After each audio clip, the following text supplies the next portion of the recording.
Tirupati BJP మాజీ MP Venkataswamy వర్ధంతిని ఆ పార్టీ నాయకులు నగరంలో ఘనంగా నిర్వహించారు.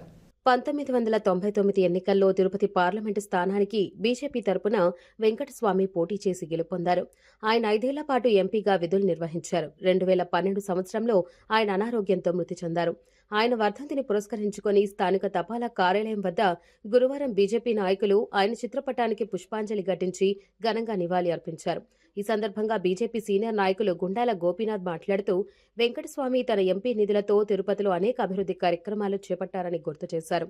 ఈ కార్యక్రమంలో భారతీయ జనతా పార్టీ జిల్లా సాంస్కృతిక విభాగం కన్వీనర్ గుండాల గోపీనాథ్ రెడ్డి, సుబ్రహ్మణ్యం యాదవ్, తొండమనాటి సుబ్రహ్మణ్యం రెడ్డి తదితరులు పాల్గొన్నారు.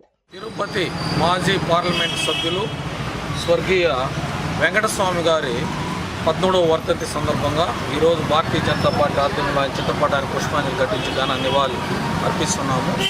వెంకటస్వామి గారు ఎంపీగా ఉన్నప్పుడు తిరుపతికి అనేక అభివృద్ధి కార్యక్రమాలు, సంక్షేమ కార్యక్రమాలు, బస్ షెల్టర్లు కానీ అలాగే శ్మశాన వాటికల అభివృద్ధికి కానీ ఎంపీ నిధుల ద్వారా ఆయన ఎంతో అభివృద్ధి కార్యక్రమాలు చేశారు. తిరుపతికి ఆయన ఎంపీగా ఉన్నప్పుడు పార్లమెంటు నిధులు ఎలా అభివృద్ధి కార్యక్రమాలు చేయాలని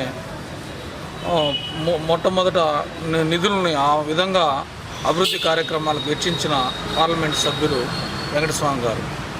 రవాణా సౌకర్యాలకు కానీ అలాగే ప్రతి విషయంలో ఆయన ఎంతో అభివృద్ధి చేశారు తిరుపతికి. అలాంటి మహనీయుడు వర్ధంతిని ఈరోజు భారతీయ జనతా పార్టీకి తరఫున జరుపుతుంది. పార్లమెంట్ సభ్యులు నందిపాటి వెంకటస్వామి గారి 13వ వర్ధంతి సందర్భంగా ఆయన కోట కులమాలేసి ఆయన స్మరించుకోవడం జరిగింది. ఆయన తిరుపతి పార్లమెంట్ మెంబర్గా ఉన్నప్పుడు గవర్నమెంట్ నిధులు తీసుకొచ్చి అనేక కార్యక్రమాల్లో తిరుపతి పార్లమెంట్లో చేయడం జరిగింది.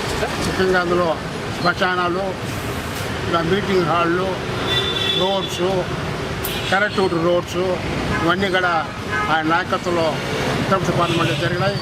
ఆయన ఇవాళ ఆయన వర్ధంతి గారిని కులమాత ఆయన స్మరించుకుంటున్నాము.